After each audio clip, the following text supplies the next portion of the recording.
I don't know how many of you people know about IB, International Baccalaureate. That is an international syllabus,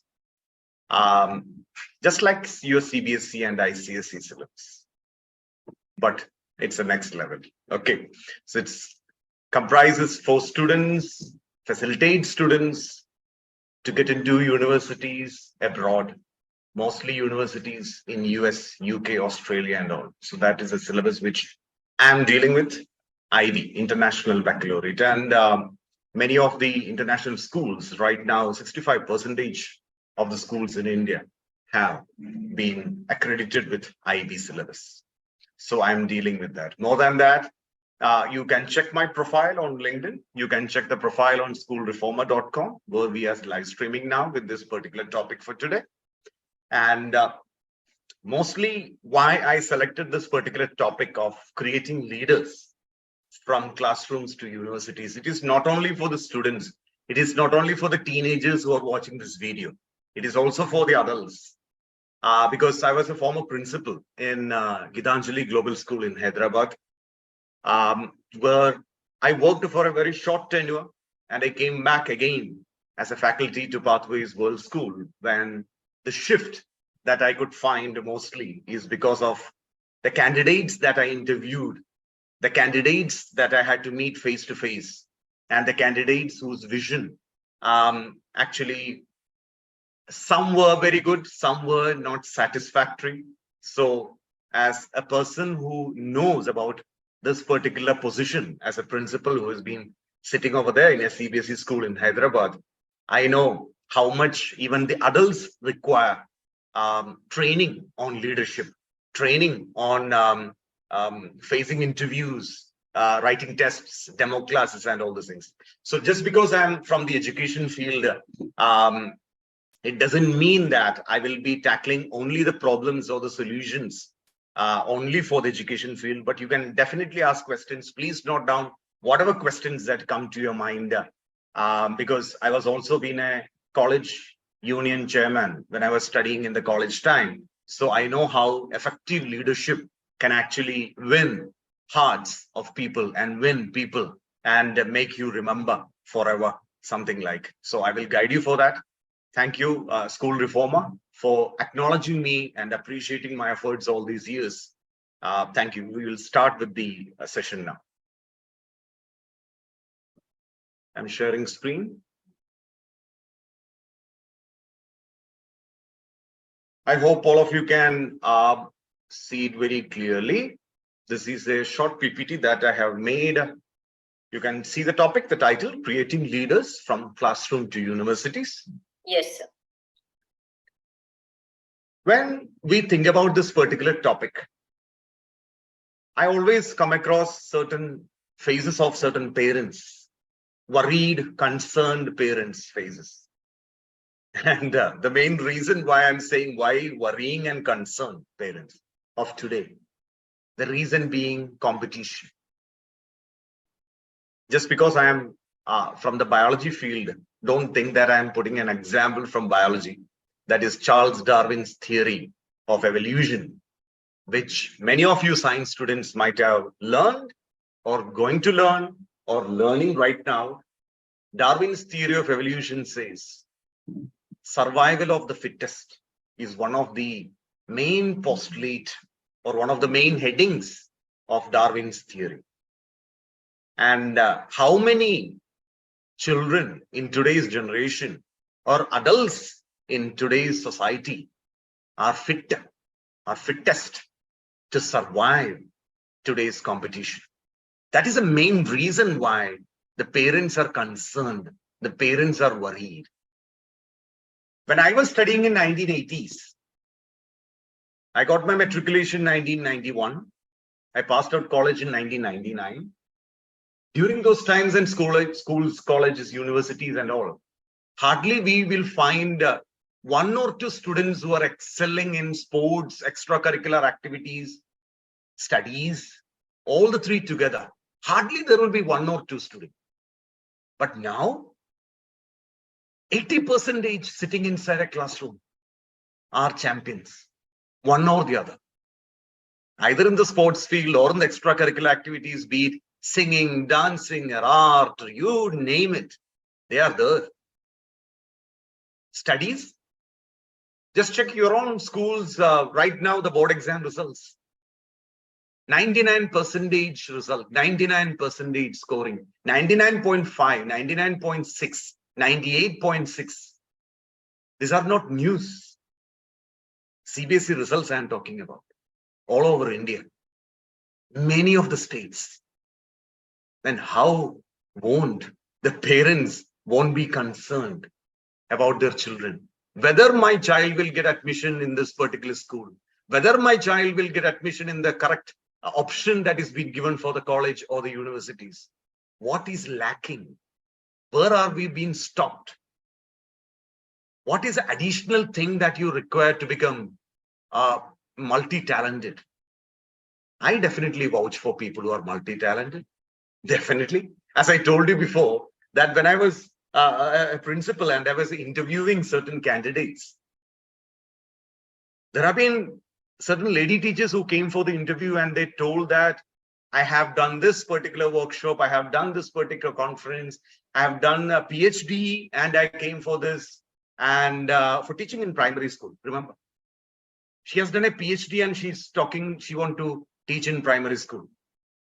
So where are we heading to? The society, the Indian employment opportunities, what we are talking about, where are we heading to? So why certain candidates are being said no, or you are being disqualified? The reason is that we need to rise above the level of what the so-called criteria or the checkbox that we tick on to become a leader. In whatever areas or wherever the areas you are expertised in, marks or your certificates are not valid these days. You need to be somebody who is special, who can take upon multiple opportunities, who can take about extra responsibilities. That are the kind of people who are needed by any company, hospitals, even police stations, court, and IT sector, schools, colleges, universities, human resources section. You name it. From here, national level to international level, wherever you go, people are searching for somebody who is multi-talented. I will help you in today's session that what are the things that you can take upon as students right from grade 5 to grade 12. What are the things that you can take upon to look forward to so that you can be not only just champions, but somebody who will be remembered, or this child is capable of. Give this particular person, give this individual a chance, and she will shine or he will shine in this field. Make people talk about that. Let the voice go loud about you. Okay, so here it is, starting with creating leaders from classrooms to universities.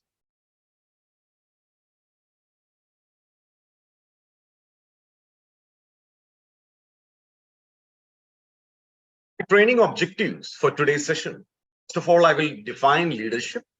Then we will discuss how facilitative leaders, not the commanding leaders I'm talking about, facilitative leaders are a different kind of individuals, or the category which many companies or many education sectors are looking forward to, how they can support your work, how facilitative leaders center their efforts on, what are the efforts that we put in and how they help in. Then the most important thing, examples of leadership roles in school. What are the things you teenagers can do for today in your own school? And what are the kind of responsibilities that you can take? Maybe your teachers might not inform you about. Maybe your parents might not inform about, or they are unaware of such or responsibilities that is existing in the community or in your school. Then we will do a small exercise. Then we will do a self-reflection on our personal strength as a facilitative leader. Am I a leader? Do I have something in me that defines me as a leader? We will check on to that. So that is one exercise that we have to do. And main thing about reflection. we reflect our own lesson or my session today, according to the work that you have done, the effort that you have taken, if you still have a worry, a question, a query in your mind, please ask. So we have a question and answer section towards the last 10 minutes.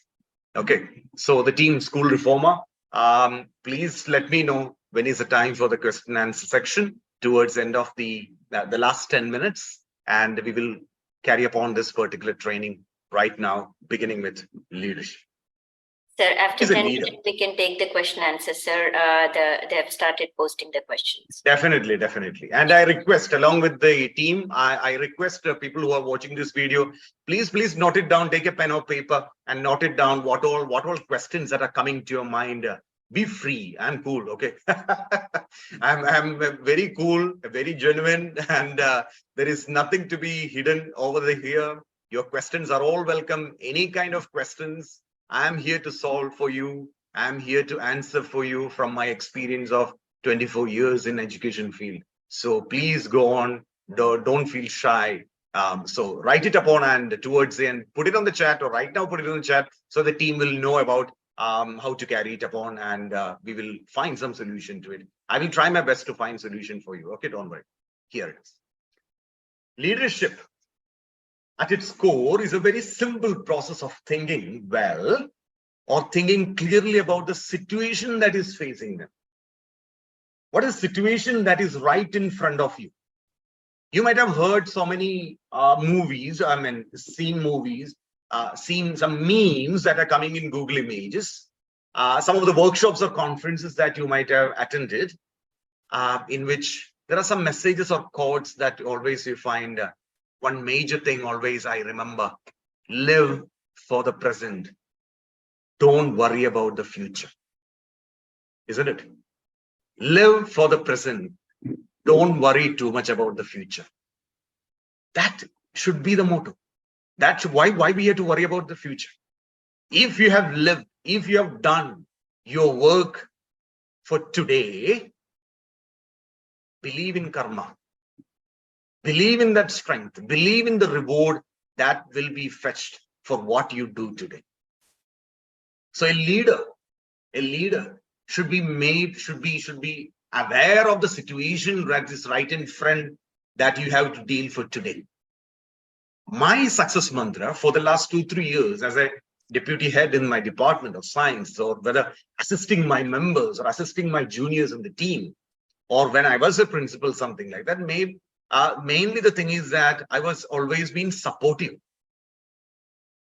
not thinking about what will happen. So every time when KRA comes, KRA, key responsibility areas, or when we had the meetings towards the end in the annual review of every faculty, I always used to get 5 out of 5 in one particular factor. Do you know what? Steadiness under pressure. There is one particular criteria called steadiness under pressure. Mostly people shiver. Mostly people will panic. Mostly the people will have so many questions. Oh, how I'm going to deal with this particular situation. They start to sweat. Their BP will increase. Tension, headache. Then so many hormonal problems aggravated along with it also will come. Why you have to? Who is going to judge you? Everybody is unique. That you have to understand first. A leader should recognize this first. In a team, when you're working, a leader should recognize this first. A leader should identify and reflect and should understand that every member in the team is different. Every member in the team is unique. Definitely one or the other, they are gifted, they are talented. Try to identify that, chalk it out, and give the responsibility in the right direction, support them, and help them face that situation of today and not to worry about tomorrow, so that everybody will be steady when they are facing pressure situations. As I told you, the leadership style will be different in everyone, isn't it? How to lead. Whenever I think about this particular topic of leadership styles, I always think about another quote, which many of you might have heard. Never demand respect. You should command respect. Never demand respect. You should command respect. How you could command respect? How you are commanding respect? In your attitude. Number one, in your attitude. How free you are, how cool you are, how empathetic you are, how approachable you are. Acceptance. There are so many people I have heard. There are so many people I have heard saying that my door is always open. You can come anytime. Tell me your stories. Tell me your problems. I will find solution. I will support you. Do you believe in that? Do you trust them? I hope, alas. I hope every single leader in the world was like that. I hope. But sadly, unfortunately, I remember in my career, only 5% of individuals, unfortunately, who direct or who commanded respect like that. Approachability was a factor. Because just going to deal with it, I will show you one meme which I very recently saw on LinkedIn. I liked it so much. That's why I prepared it, one of the slides for today's session. Here it is. All of you can please read it. Fear has no place in management and leadership. If anyone uses fear as a strategy to get their people to work, that person has no place leading or managing anyone. It has been said by Thomas Guilford, a wonderful educator of 20th century. Think. It's very deep. Fear has no place in management and leadership. Maybe Adolf Hitler might have done that. Napoleon might have done that. Alexander the Great might have done that. Samrat Prithviraj might have done that. But in the history, he's been regarded as very genuine and cool leader. Even Akbar the Great. Even Tipu Sultan. How different was Barack Obama and Joe Biden, the presidents of USA? How different was Rajiv Gandhi and how different is Prime Minister Narendra Modi? Everybody has the leadership style which has been different. But they are all great leaders. So style doesn't matter. Attitude matters. Approachability matters. Acceptance matters. Facilitation matters. Correcting an individual matters. It is a teamwork. It's a teamwork. It's a joint work. Respect for a senior to the juniors. The senior won't have the right mentality or the acceptance from his or her mind to help that junior. That is one direction. In another way, the seniors also should feel that the juniors in any company, anywhere, any field, any professional field, that they are learning.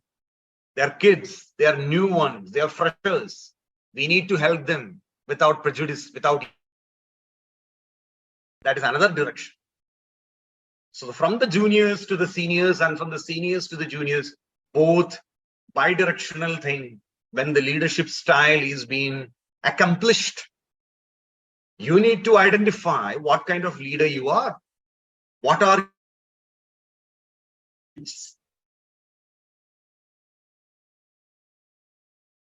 situations? That is the main thing that you can.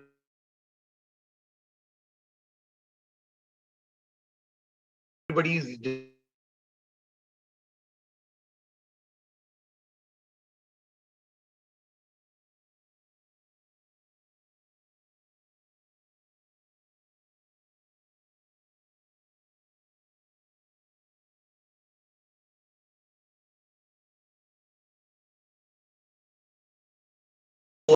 to help in a community service, to be a part of the community service. You can ask the to be there with them, with the community, to help them. What is the help that is required? Blah, blah, blah. Everything you can ask. You go accordingly to the time that is being prescribed. Another example, a phone call is coming to you from your neighbor and saying that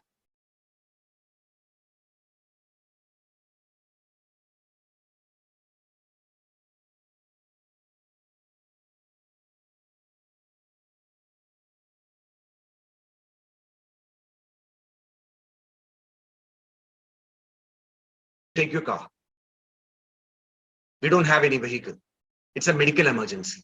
Please help. There are two situations. Both are seeking your help. And as a leader or somebody who wish to help them, which situation you will jump forward to first? Definitely the second one, isn't it? Because it's a medical emergency. The situation is different. The first one, you can take time to think, reflect, whether you can say no to it also. But the second situation is very different. It's somebody's life and death situation. It's a medical emergency. So every time, whatever kind of leader you are, the situation that you're facing on an everyday basis, the problem that is coming to you in front may not be the same. So you need to adopt your style accordingly. Okay, so please remember this particular quote which I put from Thomas Guilford, that please identify that this is not the right strategy to make the team under you work. This is a wrong strategy. By threatening people, fear has no place in management and leadership. How excellent leaders come up. Like for example, I told you, like for a given situation, how they act, how they help individuals recognize and maximize their full potential. That is where I told you before, 5 minutes back, about the ego. If a leader is with so much ego sitting in the office, he or she cannot give the full potential. He cannot give the full potential from him or her to others, to the juniors, to succeed. Because what that person will think, oh, I have got this particular title, this designation, this certification. I have attended so many conferences. I have attended so much of training programs. I am there. I don't want anybody to come up to their competition. Again, again, competition. So he or she is thinking that if you help them succeed to your level, your position will be gone or your position is under threat. Wrong. You are wrong. You will still be a leader. Maybe the juniors who get the help will treat you as a legend in future, because they will remember you that it is because of you his or her life being saved. So getting the full potential as a leader, recognizing them without prejudice, without ego, is one major quality that everybody you need to inculcate. Whether you are a teenager who are watching this video, whether you're a house captain, you are a prefect, you are a school head boy or a head girl, or a university, you are watching this video, we are a college union chairman already, or an arts club secretary, whichever position you may be, or the adults who are watching this video who are seeking a job or just being a fresher in somewhere, or the leaders who are watching this video. Sorry to interrupt you, sir. We already crossed 25 minutes. There are so many questions lined up. Questions lying. Okay. I'll make it fast. Just give me 2 minutes. Yeah, sure. Facilitative leadership, as I told you, the slight difference between being a commanding leader and somebody who command respect. That's what I told you. Power should not be blinding anyone. A person who has commanding influence is just a leader, but somebody who, a facilitative leader, is different. We need facilitative leaders for today's society. Somebody who makes life or your job easy or possible. Think, understand, communicate effectively. They work with others effectively. They speak up for others. These are the people who are required now in our society when problems come. Whether it is flooding, whether it is tsunami, whether it is rainfall, excessive rainfall where people are losing their property and home, putting up rehab centers, refugee camps. We need people to speak up about the problems in society. You don't need to speak up international affairs. Small basics around your home. Make and carry out decisions. Allow members to develop their potential. Achieve high quality results to the group abilities. And you will be remembered as a facilitated leader. It is about inspiring trust. About your actions. What all actions you take for a particular person or a group of people in your community. How you imbibe trust from people. That shows you how good you are as a leader. It's about seeing possibilities. See differently. Adjust the views. As I told you again and again, same thing. Different situations, different solutions. So you need to adjust your view about a person and about that situation. It is about good communication, quality communication, proper communication. If the communication is bad, you are not an effective leader. As you can see in the picture, even if it is funny, just look into this picture, 10 seconds. It's an operation table. A patient is being brought in a medical emergency for operation. And the main surgeon is saying to get the patient from the stretcher to the operation table. But he didn't give it an effective communication. Like we say, 3, 2, 1, put the patient onto the table. But he didn't said the communication was not proper. So one is catching the leg, other put the patient down. So it is because of the wrong communication, the patient could not be shifted to the table. So many assumptions that we have about leadership stands, how you take up a decision during a particular time, how you deal with conflicts, how much effective your communication is, how to build the trust very quickly. And this is the main slide which I'm looking for all of you. For students from grade 5 to grade 12, and to students who are studying in 11th and 12th particularly, these are the leadership roles that you can actually take in to show that you are multi-talented, that you have a potential that is more than just studies. Involve in CAS activity, community, action, and service. CAS is a major component in our syllabus called IB. NCC, I've been there. SCC, National Cadet Corps and Sea Cadet Corps. NSS, I think most of you will have in your school.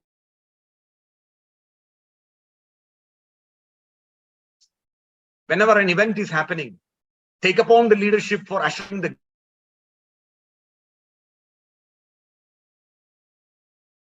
knowledge.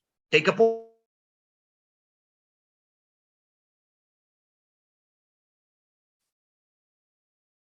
so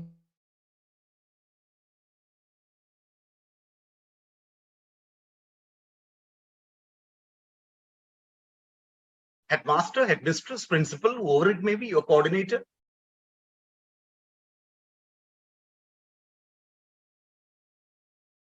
That you are effective in taking upon leadership and to the full potential. Please take a screenshot of this right now.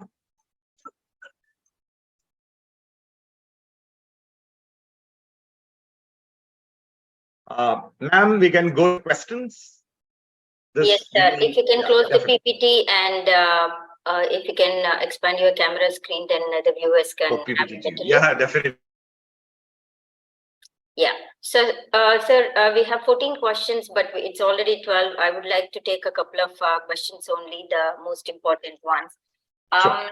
What, you spoke about leadership and everything. So, Miss Prakriti wants to know what role does mentorship play in developing leaders in the educational setting? Mentorship and leadership, both are a little bit slightly different, but mentors usually become leaders one day. Okay, that you have to understand first. All mentors are leaders, or all mentors will become effective leaders one day. Okay. Mentoring is somebody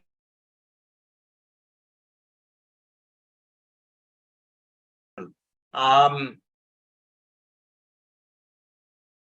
class teachers. A class teacher, person they say, what is the work of a class teacher? A class teacher, say, greeting and the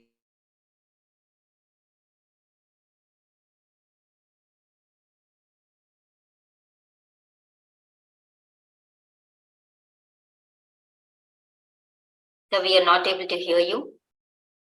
that will be given, and a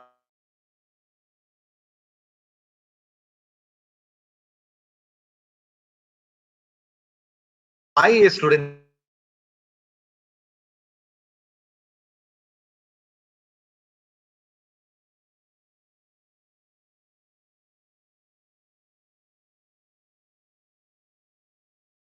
So we are not able to hear you. they fail to. They fail to keep a track on that. Suppose an event is coming. You take upon an example of a quiz competition is coming. Are you able to mentor that child, help that child, give some supportive link or a video or some books from the library that they can refer to in order for that child to win this competition? That is a mentor. You mentor, you support that person along with it so that a person wins. And the child will say, because of this teacher, because of this person, I succeeded in this particular competition. I won the trophy. I got this medal. Next question. Yes, sir. So how can teachers identify potential leaders among their students? First of all, that will take time. It is not a, it is not a one-day process. What I usually do is that it's a long process. It's a long process. It's not easy. Minimum 1 year or to maximum to 5 years, we need to identify a true potential. That is why I basically told when my session started that we need to take upon, consider the students from grade 5 to grade 12 on their long journey. It is the responsibility of every class teacher. It is a responsibility of a coordinator. It is a responsibility of a principal or a headmaster to identify the students. It's a very good question. How to identify the full potential of a child?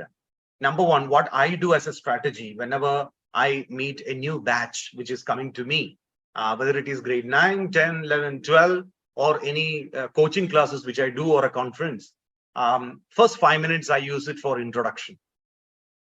I introduce myself and I give time for the students, the people who are right in front of me to introduce. When they are introducing, it is not just the name. I want the ambition. I want the passion, where they are heading to. What do they want in life? So there goes my first question to them. What do you see after 5 years? What do you see after 10 years? So this question should be there in everybody's mind. Ask this question. Where you're heading to? What is your ambition? What is your passion? What is your taste? What do you want to see yourself in life? When the student says that, unfortunately, interestingly, or in a funny manner, I will say that 70% of the kids of today don't have ambition. I'm not blaming them. It's a bit scattered.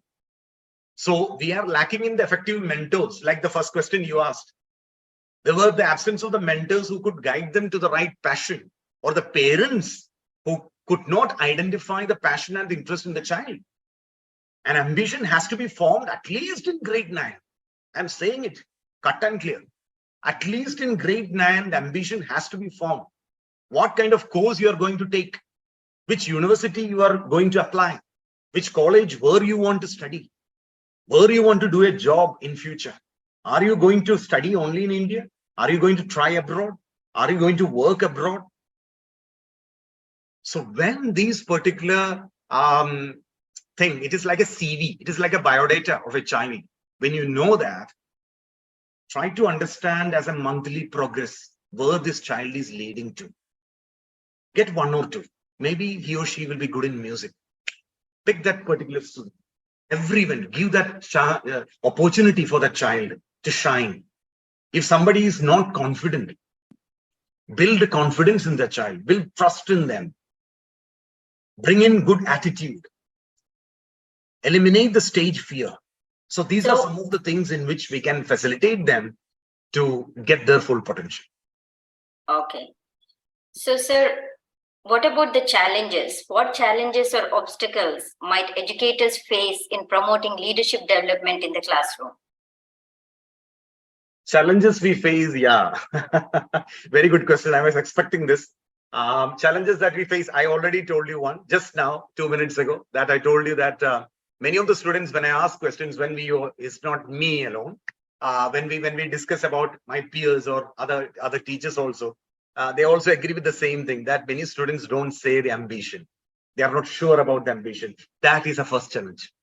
That is a first challenge. And I'm not blaming the child. It is actually a teamwork. It's a triangle. The child, the parent, and the teacher. I believe in that. The child, the parent, and the teacher. It's a teamwork. If this triangle doesn't work, nothing will work. So from home, from the house itself, the child needs to be facilitated, to be understood, should be analyzed properly about the potential, make them stick to a particular ambition and work towards achieving that goal, achieving that ambition.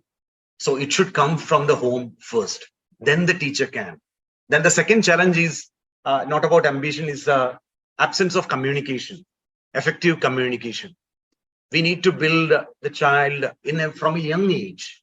I will say the better answer to the question will be from a young age itself. We need to understand kids. We need to understand their problems. We need to understand their talent. We need to identify their talent. We need to identify and polish the gift or the talent that God has given them in the genes. There are certain things. I will also add the answer to that we should not pressurize anybody, because we cannot tell. It's also a meme, isn't it? A rhino to become an elephant, a tiger to become a wolf, or vice versa. You cannot, isn't it? Because every animal is beautiful in its own way. Same way, every child has inherited what has only come to its genes into its body. So from grade 5, from grade 4 or grade 6 maximum, a school should identify, a teacher should identify what are the genetic things, the traits that this child has inherited. Get their best out of it, polish them. Yes, sir. So we have other questions also, but because of the time constraint, I cannot read out all the questions to you, sir. But I was going through the questions and you have covered all the points. So we'll end the question answer round here. And School Journal of Education and schoolreformer.com, thank you for the talk and for giving us the valuable information about leadership skills. We also thank the audience for participating in the event and posting the questions. You can reach sir directly, like the LinkedIn profile is attached to his name. The talk is listed there on the website. Please check the website and reach him out. Thank you, sir. Definitely. Welcome. Thank you for the opportunity. Thank you. Yes, sir. We'll end the session now. Sure. Thank you.